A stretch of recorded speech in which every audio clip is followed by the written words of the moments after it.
বড় লোকের মাইয়া বিয়ে করে লাভ কি যদি মাইয়া তোমারে স্বামী বইলে এক গ্লাস পানিও দিতে না পারে?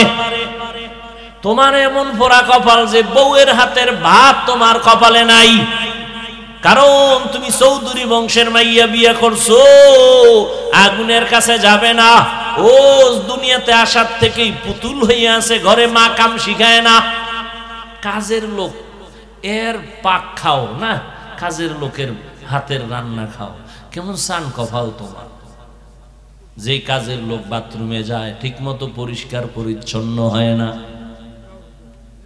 আরে এমনি ঘরটার পরিষ্কার করে, এটা মাইনে নেওয়া যায়। আমার রান্না করে খাওয়াইব কাজের লোকে, আমার কপাল এত খারাপ। খারাপ হবে না কেন? ফকিন্নির বাচ্চার মতো বউ আনতে যাইয়া শ্বশুর বাড়ি থেকে খাইছো যৌতুক নামের পায়খানা। তোমার মতো ফকিন্নি দুনিয়াতে আর কে? তোমার মতো জালেম ডাকাত আর কে? তুমি তো বড় ডাকাত। এ যারা যৌতুক খায়, যারা দেয়, যারা নেয়, যারা সহযোগিতা করে, সব জালেম, সব ডাকাত, সব ফকিন্নির বাচ্চা। ওদের মতো চোর, ওদের মতো ইতর, ওদের মতো ডাকাত, ওদের মতো ছোট লোকের বাচ্চা দুনিয়াতে আর কেউ নাই। ওরা নারীর দুশ্মন, ওরা দেশের দুশ্মন, ওরা মানবতার দুশ্মন, ওরা রসুলের দুশ্মন, ওরা ইসলামের দুশ্মন। এদের মতো বেহায়া আর কেউ। আর কি গালি দিলে লাজ হবে আমারে শিখা? ওই বেহায়ার লাজ হবে বল? আল্লাহ হেদায়াত দান করুন। এক যুবক কয় মোটামুটি নিয়ত করছি খামু না, কিন্তু আব্বা এত মান্নত কইরা ফেলাইছে, ওটা খাওয়াই লাগবে। ওই পায়খানা না খাইলে তার কলিজা ঠান্ডা হবে না। কুকুরের যত হাজি বিরিয়ানি দাও, ওর পায়খানা খাইতে হবে, ও হাজি বিরিয়ানিরও কাম হইব না। আল্লাহ হেদায়াত দান করুন। খুব রাগ করতেছেন না? আকাম করেন, এতে দোষ নেই, আমি একটু বাঁচানোর জন্য বলি, এই জন্য কলিজা সেদা হয়ে যাইতেছে। হায় হায়। আর যৌতুক কি? এখন তো ইদানিং কালে আপডেট হয়ে গেছে। কি মাইয়া নেওয়ার আগে বিদেশের ভিসা দে, বিদেশ যাবে। কি বউ নিবি? কয় না। তো বউ কই? থুই যাবো, পাহারা দিবে কে? আমার ছোট ভাই। হাসেন কেন? এর জুতা দিয়ে বাইরে লিখি এডির জাল মিটেনি। এত বড় কপাল পরা নিমক হারাম মানুষ কেমনে হয়?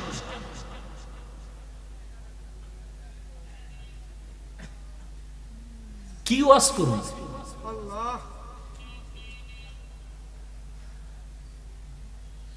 তো দুনিয়ার মধ্যে যারা দুনিয়া দুনিয়া করে, এরা দুইটা জিনিস চায়। এক নম্বরে চায় সম্মান, আর একটা চায় শান্তি। দোনোটাই পায় না কেউ না। কোনো দুনিয়াদার শান্তিতেও নাই, সম্মানেও নেই। তো পিছে ঘুরে লাভ কি? আখেরা তো আড়াইলো, দুনিয়াও আড়াইলো। এজন্য আল্লাহ বলেন, লা ইয়াগুররান্নাকা তাকাল্লুবুল লাযিনা কাফারু ফিল বিলাদি মাতাউন কলিলুন সুম্মা মাওয়াহুম জাহান্নাম ওয়া বিইসাল মিহাদ।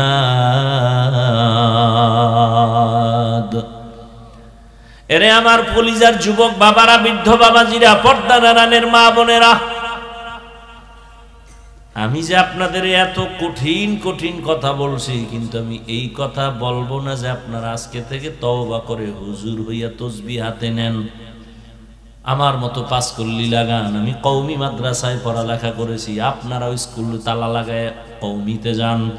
আমি তাবলিগের সন্তান, আপনারাও তাবলিগে যান। আমি পীরের মুরিদ, আপনারাও পীরের কাছে যান। বলি নাই, বলি নাই, বলবো না, বলবো না, বলবো না। ভয় নাই, কোনো ভয় নেই। কি বলবো 5 মিনিটে শুনে নাও। ও আল্লাহর বান্দারা, কি বলবো শুনো। তুমি স্কুলে পড়ো আলহামদুলিল্লাহ, চাকরি করো আলহামদুলিল্লাহ, ব্যবসা করো আলহামদুলিল্লাহ। আমি বলবো তোমাকে, এই সাহসটা কোনো বক্তায় দেয় না, আমার জানা আছে। কেউ বলে না আমি যেইভাবে বলি। অনেকে আমারে বলে এত কঠিন বলেন কেন? আমি বলি বলবো। স্কুলে যারা পড়ো, স্কুল ছাড়বি না, আমার অনুরোধ। কলেজে যারা পড়ো, কলেজ ছাড়বি না, আমার অনুরোধ। আমি অন্তর দিয়া দোয়া করি, মাঝে মাঝে মাদ্রাসায় দাওয়াত রইল আইও, আমি আরো কলিজা দিয়া মোহাব্বতে দোয়া দিব ছাত্রগণিয়া, স্কুল ছাড়বা না, কলেজ ছাড়বা না, ব্যবসা ছাড়বা না, চাকরি ছাড়বা না। আমি দোয়া করি তুমি ডাক্তার হও, ইঞ্জিনিয়ার হও, প্রফেসর হও, এমপি হও, মন্ত্রী হও, ডাক্তার হও, তুমি একজন ডিসি হও, এসপি হও। আমার দেশে মাদ্রাসায় ভুলেও আসার নিয়ত থাকলে পাল্টাও, কোনো দরকার নাই মাদ্রাসায় আসার। কারণ আমার মাদ্রাসায় একটা ছাত্রর অভাব নাই, আমার দেশে আলেমের অভাব নাই, হুজুরের অভাব নাই, মাওলানার অভাব নাই। আমার দেশে এখন ডাক্তারের অভাব, ইমাম, আমার দেশে এখন প্রফেসরের অভাব, ইঞ্জিনিয়ারের অভাব। তবে একটা কথা আমার এখানে আছে, তুমি ডাক্তার হও, ইঞ্জিনিয়ার হও, ব্যবসায়ী হও, দাবি আমার একটা, বেয়াদব হবা না, অনুরোধ। বলবা হাফিজ ভাই বেয়াদব হব না, তার ব্যাখ্যা কি? 3 জায়গায় বেয়াদবি করলে মরার আগে শেষ হয়ে যাবি, তোর লাশটাও কেউ খুঁজে পাবে না, এমন কপাল পুরবে। 1 নম্বরে মা বাবার সাথে বেয়াদবি করবি না, 2 শিক্ষকের সাথে বেয়াদবি করবি না, যুবকদের বলি। 3 উলামায়ে কেরামের সাথে বেয়াদবি করবা না। মা বাবার দোয়া নিয়েও কষ্ট দিয়ে যদি বরদোয়া নেও, মরার আগে পঙ্গু হয়ে যাবা। শিক্ষকের সাথে বেয়াদবি করে যদি বরদোয়া কপালে লেগে যায়, লেখাপড়ার জগৎ থেকে হারিয়ে যাবা। উলামায়ে কেরামের কলিজায় যদি ব্যথা দিয়া তুমি বরদোয়া নিয়েই নাও, তোমার জীবনের চরিত্র থেকে হারিয়ে যাবা। অতএব তুমি ডাক্তার হও, আদর্শবান হও, আদর্শবান ইঞ্জিনিয়ার হও, আদর্শবান প্রফেসর হও। মা বাবার দোয়া নিয়া, শিক্ষকের দোয়া নিয়া, উলামায়ে কেরামের দোয়া পরামর্শ নিয়া, নবীর তরিকা মেনে চলো। এবার বাস্তবে একটু মিলাই দিয়া বিদায় নেই। বাস্তবে একটু দেখো তো বাবা, তোমার মতোই যুবক জীবনে মাদ্রাসায় পড়ে নাই, কোনোদিন আলিফ বা তাও শিখে নাই, স্কুলে পড়ে, কলেজে পড়ে, চাকরি করে, ব্যবসা করে, বলো, তুমি বলো 5 বেলার নামাজও ঠিক মতো পড়ে আসেনি? অশেষ বয়ান শেষ। এবার তোমার এটাই জীবনের শ্রেষ্ঠ বয়ান, আর নতুন বয়ানের দরকার নেই। তুমি নিজের বিবেকটাকে বলো, তুমি কেন পারো না? অবশ্যই তোমার কপালে কারো অভিশাপ লাগছে, বরদোয়া লাগছে, না তুমি পারো না কেন? তোমার মতো যুবক রাস্তায় গাড়ি চালায়, নামাজ পড়ে, বলো বাবা তুমি পারো না কেন? তোমার মতো যুবক জেনারেল লাইনে থাকি আর আর্মি, পুলিশ, বিডিআরের চাকরি করে, 5 ওয়াক্ত নামাজ পড়ে নাই, বলো তুমি কেন পারবা না?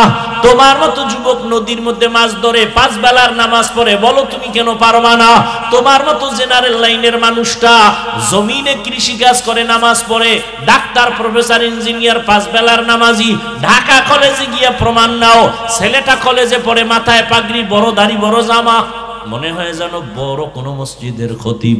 এই যুবক, কোন মসজিদে জুমা পড়াও? আস্তাগফিরুল্লাহ, আমি তো আরবি পারি না। তো এই হালাত কেন? বলে হালাত শুধু আব্বা আম্মার দোয়া আর আমার উলামায়ে কেরামের নেক নজর। উলামায়ে কেরাম আমারে দোয়া দিছে, তো এইভাবে কলেজে যাও। হ্যাঁ, এভাবে যাই। আমি কলেজে যাই, ক্লাস করি, নামাজ ছাড়ি না, টুপি ফালাই না, পাগড়ি ফালাই না, দাড়ি ফালাই না, জামা ফালাই না। এই কলেজের মধ্যে কি মাইয়া ফোলা নাই? সব আছে। তোরে মাঝে মাঝে আড্ডায় ডাকে না? কয় ডাকে। শিক্ষকেরা দোয়া করে আমি ভালো, শিক্ষিকারাও দোয়া করে ছেলেটা ভদ্র। আর যখন আমারে বন্ধুরা ডাকে আড্ডা দিতে, আল্লাহর কুদরত ওই মাইয়ারা আমার পক্ষে দাঁড়ায়, কয় ও আল্লাহর পথে আছে, ওরে ডিস্টার্ব করিস না, ওরে ওর পথে ছাইরা দে। আমার আর টেনশন আছে, আমি জান্নাতে আছি দুনিয়ায় থেকেই। এতক্ষণ আলোচনায় কি বুঝলা? হুজুর হওয়া ছাড়া কি জান্নাত নাই? জেনারেল লাইনে থেকে কি জান্নাত পাওয়া যাবে না? বাস, আর কি ওয়াজ করবো বলো তো? তোমার মতো যুবক র্যাব, আর্মি, পুলিশ, বিডিআরের চাকরি করে, নামাজি, দাড়িওয়ালা, তুমি পারো না কেন? অবশ্যই তোমার কপাল খারাপ, তোমার কপালে কারো অভিশাপ লাগছে। অনুরোধ করে বলছি রে বাবা, এখন থেকে তৈরি হয়ে যাও, মা বাবার দোয়া নাও। পর্দার আড়ালের আম্মা জানদেরকেও বলবো, আপনাদের সন্তানদের যা শুনাই, দোয়া না করলে, চেষ্টা না করলে এগুলো বাস্তবায়ন হবে না। কারণ এই দুনিয়ায় যত সন্তান ভালো হয়েছে মায়ের কারণে, বাবার কারণে, মায়ের দোয়া আর চেষ্টার কারণে। ওসি সাহেবের ব্যবহার ভালো মায়ের কারণে, ডিসি সাহেবের ব্যবহার ভালো, খোঁজ নিয়ে দেখবেন তার মা ভালো। এরে আম্মা জানে কারণেই তো আপনাদের অনেক সম্মান। আপনারা নবীদের মায়ের মতো, সাহাবায়ে কেরামের মায়ের মতো, হাফেজে কোরআনের মায়ের মতো। আপনারা তো আম্মা জান আয়েশা রাদিয়াল্লাহু আনহার মতো দামি নারী, আপনারা তো খাদিজা রাদিয়াল্লাহু আনহার মতো নারী, আপনারা তো ফাতেমা রাদিয়াল্লাহু আনহার মতো দামি নারী। আপনার ছেলেটাকে এখন ডাক্তার বানাবেন, তবে দাবি বেয়াদব বানাবেন না। আপনার সন্তানের ব্যবহারে কোনোদিন মা বাবা, শিক্ষক, ওলামায়ে কেরাম, মুরব্বীরা যেন কষ্ট না পায়। কষ্ট পেলেই অটোমেটিক বরদোয়া চলে আসবে। রাস্তায় বহু পাগল দেখি, শিক্ষিত পাগল, ইংলিশে কথা কয়, লঙ্গির অর্ধেক নাই। কি এমন কেন? ও কি আলাদা কোনো কোচিং করে ইংলিশ শিখার জন্যই পাগল? খুঁজা টুইজা বের করলাম না, আসলে সে ভালো ছাত্র ছিল, বেয়াদবি করার কারণে পাগল হয়ে গেছে। বহু পাগল দেখছি রাস্তায়, আরবিতে কথা বলে। ভালো ছাত্র ছিল, বেয়াদবি করছে, পাগল হয়ে গেছে। বরদোয়া হাতুটায় করা লাগে না, কষ্ট আসছে, একটা নিঃশ্বাস বের হয়েছে, আহ শেষ, তুই শেষ। এই যত ভেজাল দেখো বাংলাদেশে, সব আলেমদের বরদোয়া। আলেমরা বরদোয়া করে না, কোন আলেম করে না, কিন্তু নিঃশ্বাস যে বের হয় অনিচ্ছায়, এটা আগুন। এটা তোর কপালে পড়লে তোর মাইয়া শেষ, বউ শেষ, তুই শেষ, বাড়ি শেষ, দুনিয়া শেষ, ক্ষমতা শেষ। এটা একটা আগুন। মাইয়ার কিডনি নষ্ট হবে কেন? শিশু বাচ্চা ও মরবে কেন? এই জন্য অনুরোধ করলাম, তুমি যা হও বেয়াদব হইও না। আল্লাহ আমাকেও মাফ করেন, আপনাদেরও মাফ করেন। বয়ান চলতে থাকবে, ধারাবাহিক বয়ান শুনে মোনাজাত দিয়ে যাবেন। বাসায় যেয়ে কোনো কাম নেই, বের হইলেই শুধু গুনাহ শুরু হবে। একটা লোক উঠবেন না। যদি মানেন তাহলে আমি দিল থেকে দোয়া করব, আর যদি উঠেন তাহলে বরদোয়া করা লাগবে না। কষ্ট আসলেই এটা একটা বরদোয়ার মতো। অতএব কেউ উঠবেন না, ধৈর্যের সাথে সবাই বসে বয়ান শুনবেন। আল্লাহ পাক শেষ পর্যন্ত আপনাদের থেকে বয়ান শুনে দোয়া করে যাওয়ার তৌফিক দান করেন। আমার সাথে কেউ অনেকে আবেগ দিয়ে যে একটু দেখা করি, ওই আপনার পাশেই আমি তাই দেখা করতে চাইলে হে না যাই, এখানে ওইটা কেউ ডিস্টার্ব করবেন না। অনুরোধ থাকলো, আল্লাহ সবাইকে মাফ করে। আবার আসবো, আবার গজলের জন্য আলাদা দাওয়াত দিন। সুবহানাল্লাহি ওয়া বিহামদি, সুবহানাকাল্লাহুম্মা বিহামদিকা, আশহাদু আল্লা ইলাহা ইল্লা আনতা আস্তাগফিরুকা ওয়া আতুবু ইলাইক। আলহামদুলিল্লাহিল্লাযী জাআলা আশ-শামসা ওয়াল কমারা বিহিসবান ওয়ান নাজমা ওয়াশ-শাজারা ইয়াসজুদান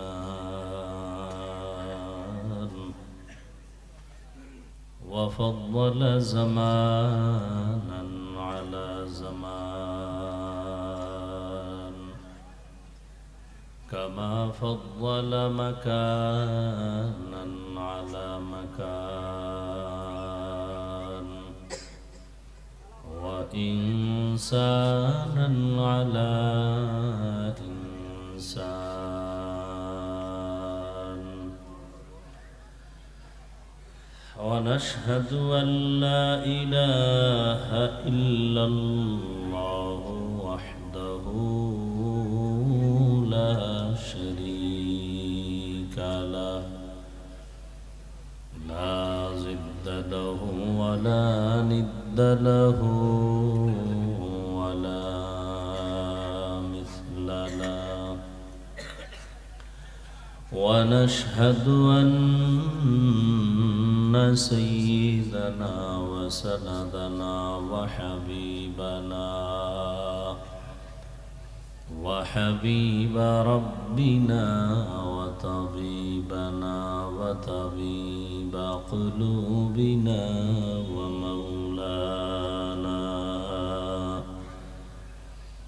ومولانا محمدا عبده ورسوله اللهم صل على محمد النبي الأمي وعلى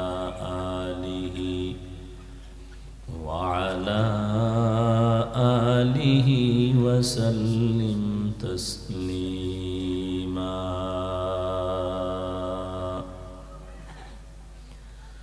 وبعد فأعوذ بالله من الشيطان الرجيم بسم الله الرحمن الرحيم يا أيها الذين آمنوا اتقوا الله ولتنظر نفس ما قدمت لغد واتقوا الله إن الله خبير بما تعملون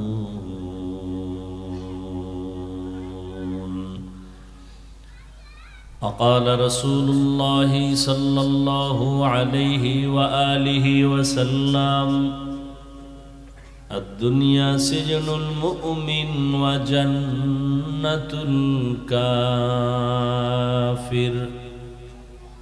أو كما قال النبي عليه الصلاة والسلام صدق الله مولانا العظيم وصدق رسوله النبي الأمي الكريم ونحن على ذلك من الشاهدين والشاكرين والذاكرين والحمد لله رب العالمين سبحانك لا علم لنا إلا ما علمتنا إنك أنت العليم الحكيم رب اشرح لي صدري ويسر لي أمري واحلل عقدة من لساني يفقه قولي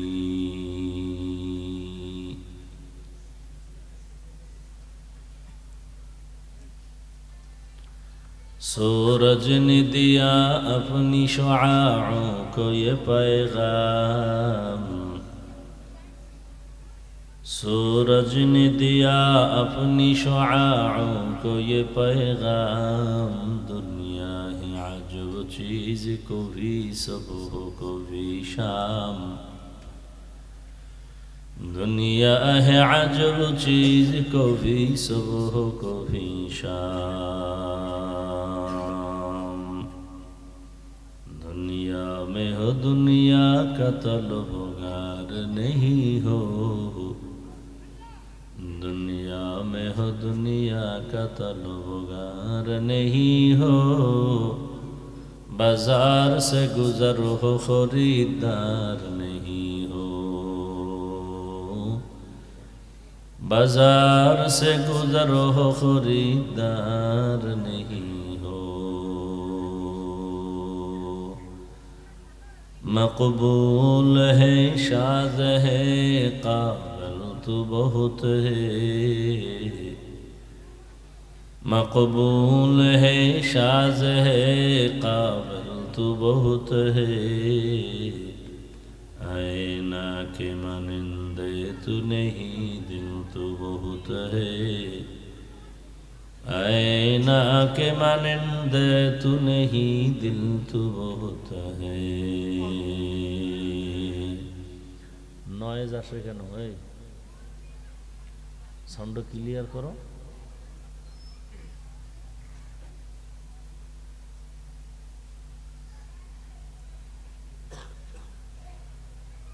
ভাটিবন্দর ও জিয়ানগর যুব সমাজের উদ্যোগে আয়োজিত বার্ষিক খতমে নবুয়ত শান রিসালাত সম্মেলন 6 ফেব্রুয়ারি 2025 মহতি এ মাহফিলে উপস্থিত মোহতারাম সম্মানিত সভাপতি প্রধান অতিথি বিশেষ অতিথিবৃন্দ হযরত উলামায়ে কেরাম সাউন্ড হয় না কেন শুরুতে তো ভালোই ছিল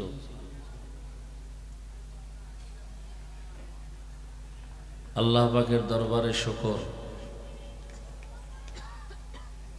যে আল্লাহ আমাদেরকে সুস্থ রেখেছেন এবং পৃথিবীর শ্রেষ্ঠ মজলিস উলামায়ে আহলে হকের মজলিস, গুনাহ মাফের মজলিস, তওবা কবুলের মজলিস, বরকতি মজলিসে আসা বসার তৌফিক দান করেছেন। শুকর আদায়ার্থে সকলেই পড়ি আলহামদুলিল্লাহ।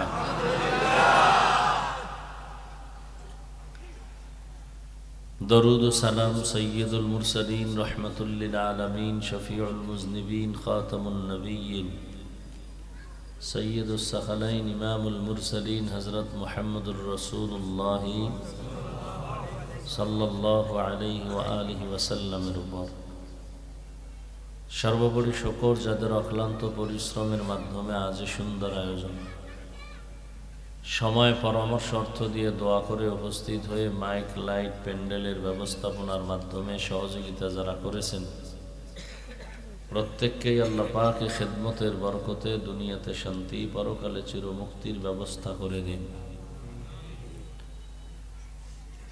হযরত উলামায়ে কেরাম আলোচনা করেছেন, ইনশাআল্লাহ আমার পরেও আলোচনা করবেন। মাঝে আমি আপনাদের দোয়া নেওয়ার আশায় হাজির হয়েছি এবং সংক্ষিপ্ত দু চারটি কথা বলার নিয়তে কোরআনে হাকিমের এক আয়াতে কারিমা তিলাওয়াত করেছি, নবীজির হাদিস থেকে একটি হাদিস পড়েছি। আয়াত ও হাদিসের আলোকে ইখলাস ও রুহানিয়াতের সমন্বয় কিছু কথা আমাকে বলার মতো, আপনাদেরকে শুনবার মতো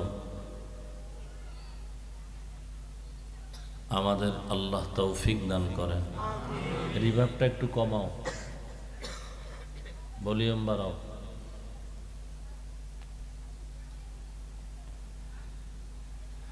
ইয়া আইয়ুহাল্লাযীনা আমানুত্তাকুল্লাহ, আল্লাহ বলেন হে দুনিয়ার মুমিন, তোমরা আল্লাহকে ভয় করো, তাকওয়া অর্জন করো।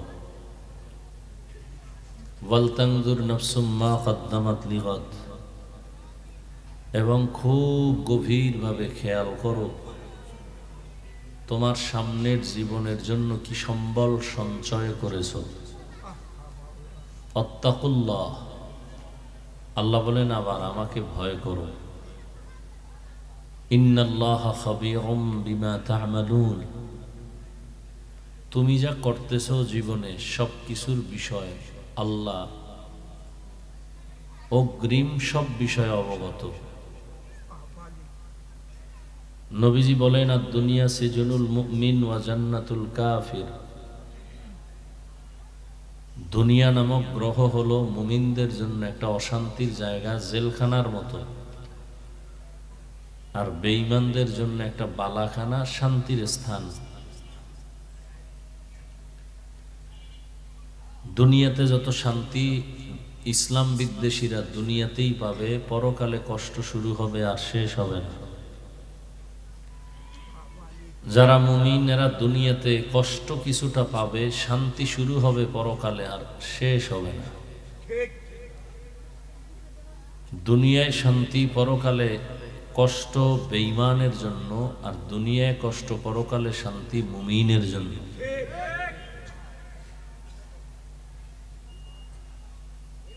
নবীজি এই মুমিনদের দুনিয়াটাকে জেলখানার সাথে তুলনা দিলেন কেন?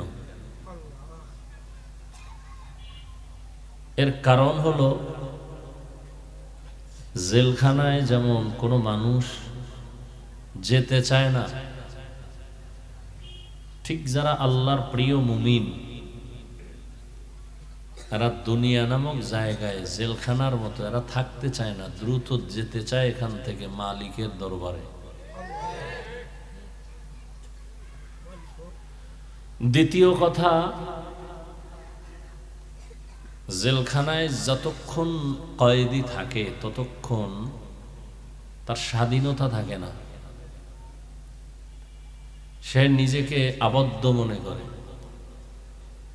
ঠিক যারা আল্লাহর প্রিয় মুমিন বান্দা বান্দি এরা দুনিয়াতে যতক্ষণ থাকবে নিজেকে আবদ্ধ মনে করবে, স্বাধীন মনে করবে না। কারণ স্বাধীন জীবন কারো জন্যই ভালো না।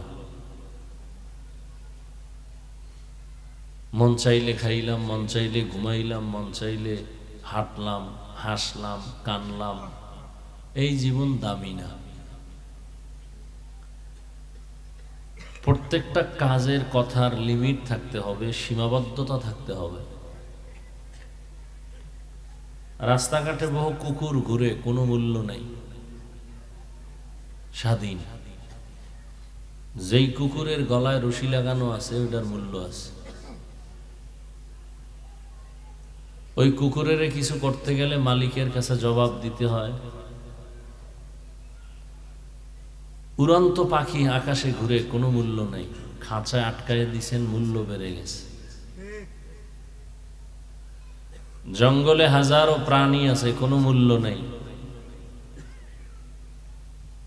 খাঁচার মধ্যে যে প্রাণীটা আটকায় দিলেন এটার মূল্য বেশি। এটাকে দেখতে গেলে চিড়িয়াখানায় টাকা দিতে হয়। সমুদ্রে কোটি ধরনের মাছ আছে, কোনো মূল্য নাই, জালে আটকাইছেন, ঘরে আনছেন, এই মাছের দাম বেড়ে গেছে, বাজারে দাম বেশি, ঘরে আনলে দাম। বেপরোয়া ভাবে যে মানুষগুলো চলাফেরা করে, কোনো মূল্য নাই। কালেমার রশি যার গলায় লাগাইয়া নবীজির তরিকায় চলে, ওলামায়ে কেরামের পরামর্শ নিয়ে চলে, এই মানুষটার দাম অনেক বেশি। বলে কত বেশি?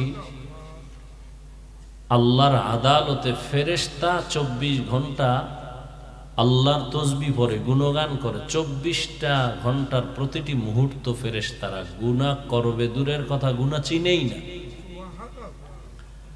সেই ফেরেশতার থেকেও এই কালেমাওয়ালা মানুষটার দাম বেশি।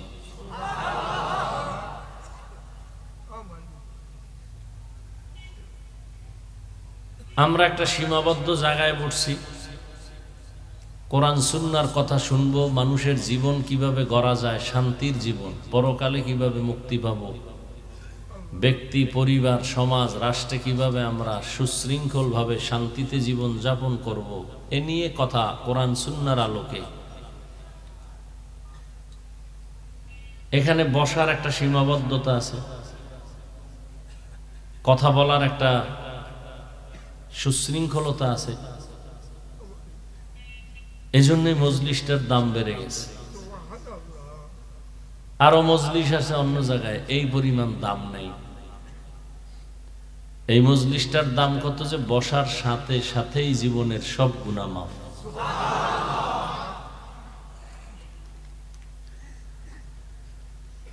জেলখানার আসামি মনে চাইলেই ক্ষুধা আছে, খেতে পারে না টাইম ছাড়া।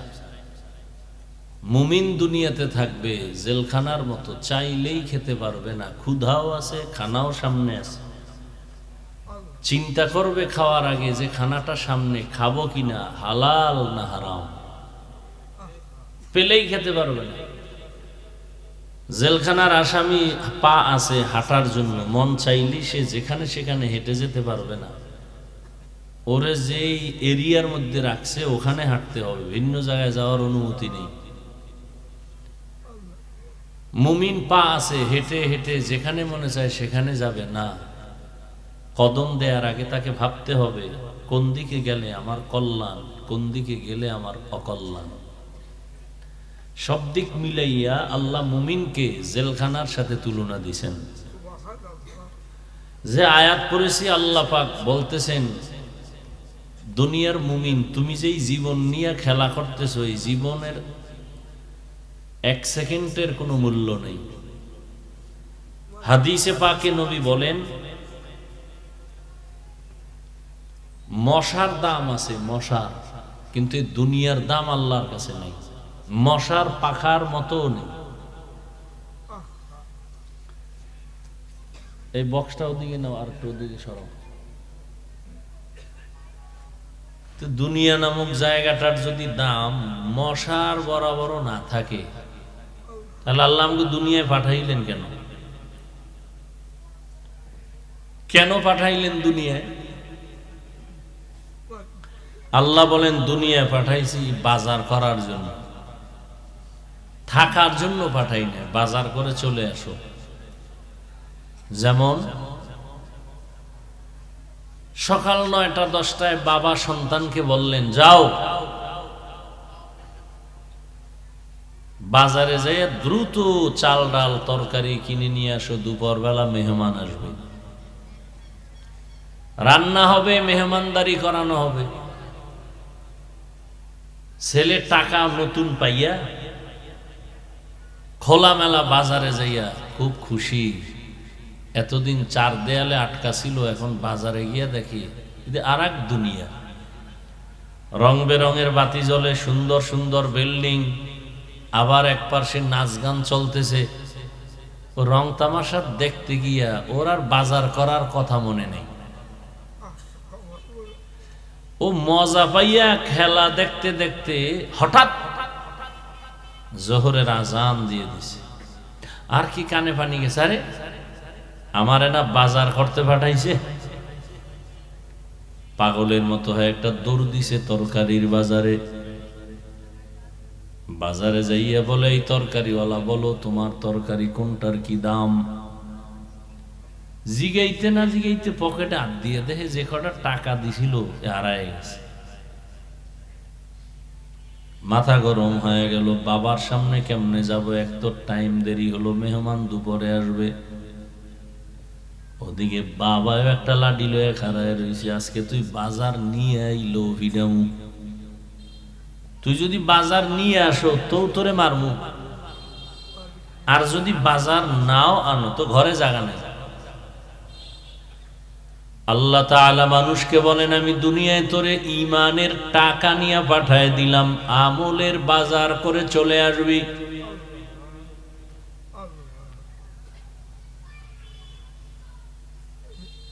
দুনিয়াতে আল্লাহ মানুষ বানাইছেন একমাত্র আমলের বাজার করার জন্য, ঈমানের টাকা দিয়ে পাঠায় দিছেন। قال رسول الله صلى الله عليه وآله وسلم ما من مولود إلا يولد على الفطرة فأبواه يهودانه أو ينصرانه أو يمجسانه ইলা আখিরিল হাদিস। পয়গম্বর বলেন, দুনিয়াতে যত সন্তান জন্ম নেয় ঈমানের আলো নিয়েই জন্ম নেয়।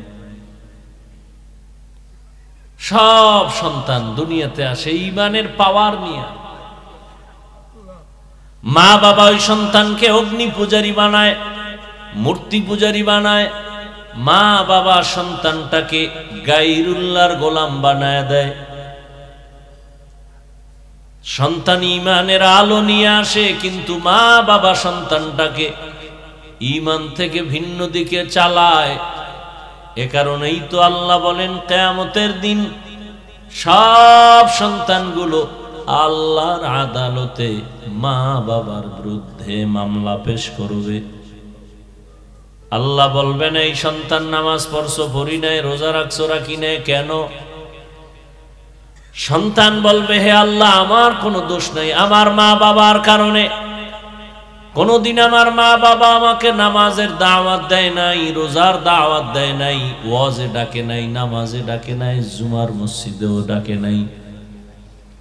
সন্তান বলবে, রব্বানা ইন্না আতা'না সাদাতানা ওয়া কুবারানা ফাআদাল্লুনাস সাবিলা। আমার কোনো দোষ নাই, মা বাবার কারণে আমি বেনামাজি হয়ে গেছি। আল্লাহ বলবেন, তোরে বিবেক দিছিলাম, বিবেকটা দিয়া সঠিক পথে কেন চলো নাই? কত মা বাবা সন্তান নামাজ পড়বে এটা চায় না, কিন্তু সন্তানের বড় নামাজি হয়ে গেছে।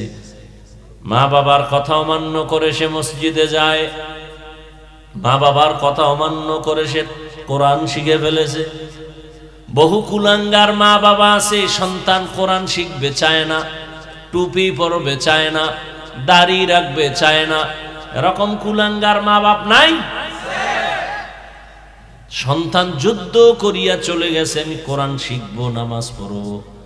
ওই ছেলেটা কোরআন শিখে নামাজ পড়ে কান্না করে দোয়া করে, আল্লাহ মা বাবারে হেদায়াত দাও। এক পর্যায়ে মা বাবাও 5 বেলার নামাজি হয়ে গেছে। আল্লাহ বলবেন, মা বাবাকে বাদ দিয়ে তুই কেন সঠিক পথে বিবেক নিয়ে চললি না? সন্তান বলবেন, হে মালিক আমার ভুল হয়ে গেছে বলে আজকে ভুলের বিচার হবে, কারণ এটা ইনসাফের আদালত। আল-ইয়াওমা তুজজা কুল্লু নাফসিন বিমা কাসাবাত লা যুলমাল ইয়াওম। আজ এমন একটা বিচারালয় তুই আসছো যেখানে কারো উপরে কোনো জুলুম করা হবে না। পশুর জন্য কোনো জান্নাত নাই, জাহান্নাম নাই, তারপরও নবী বলেন কিয়ামতের মাঠে পশুকেও আল্লাহ উঠাইবেন। দুর্বল গরুটারে উঠায় বলবে, এই গরু তোরে, ওই সবল গরুটায় শুধু শুধু তোরে একটা আঘাত করেছিল, আজকে তোরে পাওয়ার দিয়ে দিলাম, তুই তার প্রতিশোধটা এখন নিয়ে নে, তুইও জোরে আঘাত কর। কুত্তা উঠাইব হাসরের মাঠে। দুর্বল কুকুরকে আল্লাহ বলবেন, সবল কুকুর তোরে দুনিয়ায় দুর্বল মনে করে আঘাত করেছে, জুলুম করেছে, আজকে তোরে শক্তি বাড়ায় দিলাম, তুই প্রতিশোধ নে। কুকুরের জন্য জান্নাত নাই, জাহান্নাম নাই, এরপরে উঠাবেন কেন? দুনিয়াদার শয়তানদের মনের জ্বালা বাড়াবার জন্য। ইনসাফের আদালত। মা বাবা নামাজে ডাকে নাই, তুই নিজে বিবেক খাটায় কেন নামাজ পড়ো নাই? সন্তান বলবে ভুল হয়েছে বলে এখন তোর বিবেকের বিচার হবে। ইন্নাস সামআ ওয়াল বাসারা ওয়াল ফুআদ কুল্লু উলাইকা কানা আনহু মাসউলা। আল্লাহ বিচার করবেন চোখের, কানের, অন্তরের। তখন সন্তান বলবে, আল্লাহ আমার যেহেতু বিচার করবাই, আমার একটা আবদার আছে, দাবি কি? আল্লাহ আমারে যদি বেতের বাড়ি একটা দেও, আমার মা বাবারে ডবল দিতে হবে। রব্বানা আতিহিম যিফাইনি মিনাল আযাব ওয়ালআনহুম লা'নান কাবীরা।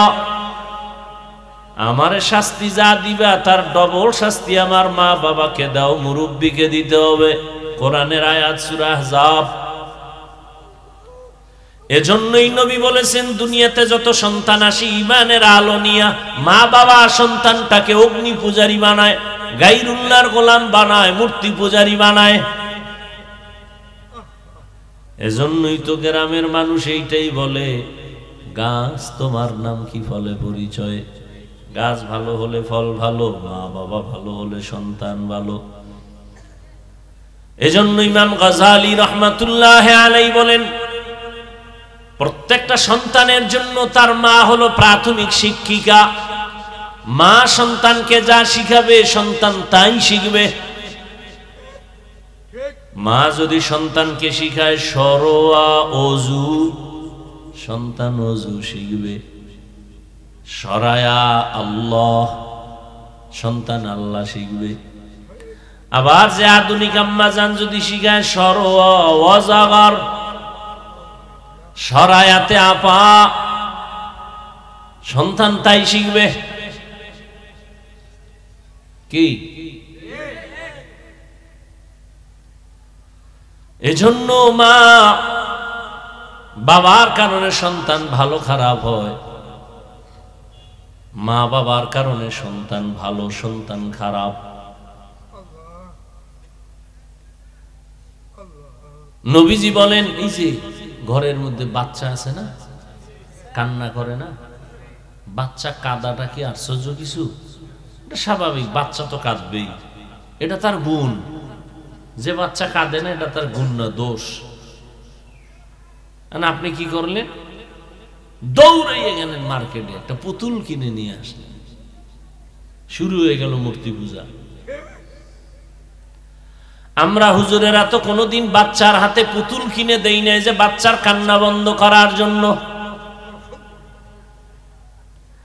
আর আপনি কেমন মা, কেমন বাবা, সন্তানটার সামনে পুতুল কিনে দিলেন। ওয়াজে আইছে, এখন দেখাইতে হইব না ওয়াজে আইছি, কেমনে আইছি, কি করবো। এটা বেলুন গেছে, ওটা লয়ে যাবো বাড়ি, কান্দে ঝুলে মোনাজাতের পরে। জিগে ওয়াজে কি পাইছো? কাজে মোনাজাতে বেলুন কবুল হয়ে গেছে। এত বড় বেলাজা, বেহায়া। ১৫০০ বছর আগের জন্য রসুল বলে গেছেন, যার ইমান লজ্জা নাই তার ইমান নাই। লা ইমান আলিমান লা হায়া আলা। মানুষের লজ্জা শরম চলে গেছে। আমরা এখনো মুরব্বী ওস্তাদ যারা, এদের সামনে ঘড়ি হাতে দেই না। আমি শুধু বয়ানের টাইম ছাড়া কখনো ঘড়ি পড়ি না, তাও ডান হাতে পড়ছি। দেখেন, এটা সুন্নত না, মুস্তাহাব না, কোনো সওয়াবই নেই। ঘড়ি জন্মই হয়েছে বাদশাহ হারুন রশিদের যুগে। এর আগে এই সিস্টেম ঘড়ি ছিল না। আর আপনারা ঘড়ি দিয়ে এরপরে আতা ইদ্দুর উড়াই রাখেন, সবাই যেন দেখে, তাও বাম হাতে।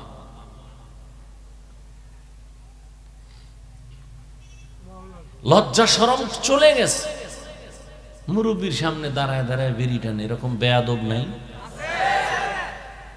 সে তো মনে করে আমি প্রিন্স, খুব ভালো একটা ছেলে, আমি বিড়ি টানতেছি, আর সবাই ওরে ধিক্কার দিতেছে। এত বড় একটা বেয়াদব এই জমিনে কইতো নাইল।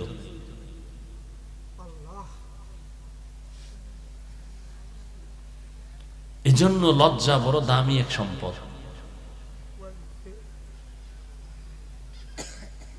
আর পৃথিবীর বেঈমানরা তো চায় তাকে নিমেষেই মিটায় দিবে।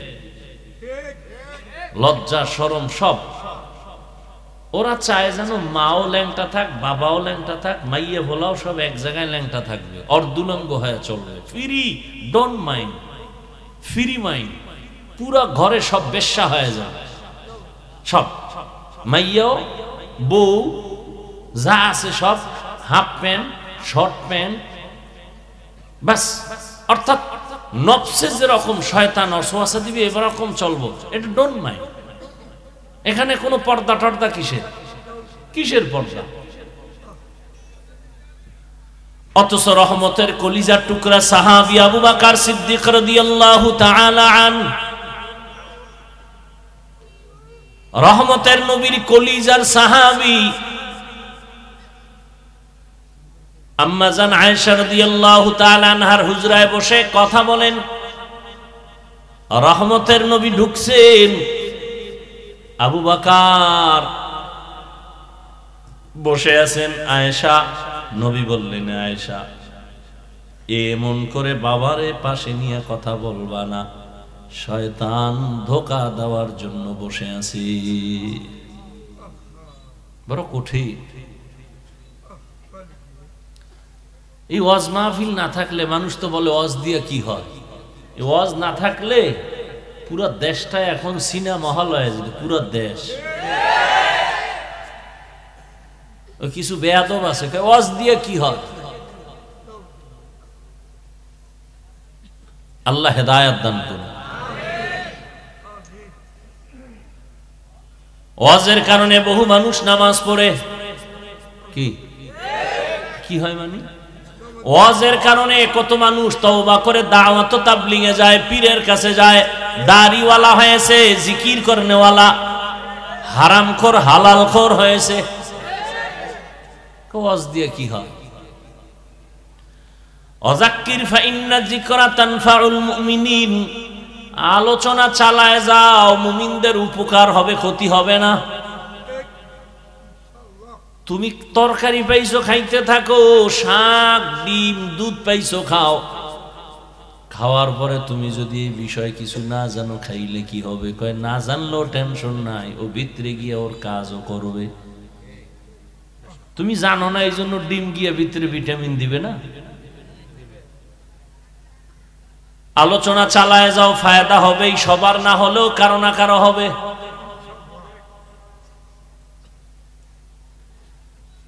তো দুনিয়া নামক গ্রহটার মূল্য আল্লাহর কাছে নাই। আল্লাহ ঈমানের টাকা দিয়ে পাঠাইছেন, আমলের বাজার করো। দুনিয়া নামক জায়গায় গিয়ে আমলের বাজার করো। আল্লাহ যখন ঈমানের টাকা দিয়ে পাঠাইছেন, কিছু দুনিয়াদারেরা দুনিয়াতে আইসা দেখে রং বেরঙের রংমহল, এত সুন্দর গুলশান বাড়ি দ্বারা, এগুলো দেখতে দেখতে দেখতে দেখতে এতটা মজা পাইয়া গেছে, আখেরাত যে আছে এটা তার মনেই নাই। ওই ছেলের মতো, মনে আছে না? ওই যে বাজার করতে গিয়ে খেলায় মগ্ন হয়ে গেছে। ওর বাবায় যে ওরে টাকা দিয়া পাঠাইছে বাজার করতে, মনেই নাই। আল্লাহ যে আমার ইমানের টাকা দিয়া পাঠাইছে আমলের বাজার করার জন্য, আমার মনেই নাই। দুনিয়ার পেছনে পড়ে এখন দুনিয়া দুনিয়া দুনিয়া, নামাজেও দাঁড়াইলে দুনিয়া, ঘুমের ঘরেও দুনিয়া, পাগলের মতো দুনিয়ার পেছনে ঘুরে, কিছু কপাল পরা দুনিয়ার পিছে ঘুরতে ঘুরতে ঘুরতে ঘুরতে এমন এক অবস্থা, ইমানের টাকাও হারায় ফেলছে। হিন্দুদের পাড়ায় গিয়া সন্তেষ খায় আর কয় তোমরা ভগবান বলো, আমরা আল্লাহ বলি, সব এক হয়ে গেছে। ধর্ম যার যার, উৎসব সবার বলে স্লোগান দিয়া ইমানের ঘরে আগুন লাগায় দিছে। এটারে মানতে পারে, আমি যদি কই তাহলে ওটা যদি মানো এটাও মানো, বিয়া যার যার, বউ সবার, কি ঠিক? বিবাহ যার যার, বউ সবার, এটা যদি মানতে না পারো, ধর্ম যার যার, উৎসব সবার, এই বেঈমানি আর কুফরি স্লোগান কেন সমর্থন করো? ও আখেরাতের বাজার করবে, আখেরাত আছে বলে খেয়াল নাই, মনেই নাই। দুনিয়া দুনিয়া করতে করতে একদল তো ঈমানও হারায় ফেলেছে। আল্লাহ বলেন কার পেছনে দৌড়াও? এই আমার কলিজার যুবক, কার পেছনে ঘুরিয়া কি পাওয়ার আশায় নামাজ ছেড়ে দিয়েছো বলো? কি পাওয়ার আশায় কার পেছনে ঘুরিয়া আখেরাত ভুলেছো? তবে লিখে রাখো, তুমি যার পেছনে সারা দিন রাত্র দৌড়াইয়া ঘুমাইতেও পারো না, খাইতেও পারো না, লেখা রাখ, এই সোনার গায়ের মুসলমান, যার পিছে ঘুরো এ চান্দাবাজ আর ধান্দাবাজ, স্বার্থপর। ভালো করে লিখে রাখবা, এই চান্দাবাজ আর ধান্দাবাজ কত তোমার স্বার্থপর বন্ধু জানোনি? স্বার্থে যদি আঘাত লাগে দল থেকে নাম কাটবে না, লেখা রাখো, কল্লা পর্যন্ত কেটে দিবে। এলো সোনার বাংলার রাজনীতি, চান্দাবাজি আর ধান্দাবাজি রাজনীতি। এই তোমারে মারার জন্য শত্রু লাগবে না, কিন্তু তোমার বন্ধুই রেডি। ভাগে কম পড়লি বলবে ওরে মাইনাস কর। আমি বানায় বলতেছি, আকাম চলে না সোনার বাংলায়। এর নাম চান্দাবাজি আর ধান্দাবাজি রাজনীতি। এরাই আবার মুসলমানকে ডিভাইডেড করার জন্য বলে হুজুর ওয়াজ করেন, ধর্মের ওয়াজ করেন, রাজনীতির ওয়াজ করবেন না। এই কথাটাও বেঈমানি কথা। বলেন এই কথাটাও কি বেঈমানি কথা? ধর্ম আর রাজনীতি আলাদা নয়, ইসলামের রাজনীতি আর কোরআন ধর্ম এক। নামাজ আর ইসলাম আলাদা, ঠিক আল্লাহর আইনের রাজনীতি আর ইসলাম। সুলাইমান নবী গোটা দুনিয়া চালাইছেন, কোরআনে আছে। ইউসুফ নবী মিশরের অর্থমন্ত্রী ছিলেন, কোরআনে আছে। কেন বলেন রাজনীতি নাই? হ্যাঁ, আপনার চান্দাবাজি ধান্দাবাজি ইসলামে নাই। ইসলামে কি আছে? মালিক যেই প্লেটে খাবে গোলাম হে একই প্লেটে খাবে। ইসলামী রাজনীতিতে কি আছে? কর্মচারী কাজ করবে, ঘাম ঝরার আগে বেতন দিয়ে দাও। আর চান্দাবাজি ধান্দাবাজির মধ্যে কি আছে? কাম কইরা মইরা যাবি, এরপরে আন্দোলন করবি বেতনের জন্য, উল্টা পুলিশের ফিডা খাবি, এরপরে যদি অর্ধেক পাও।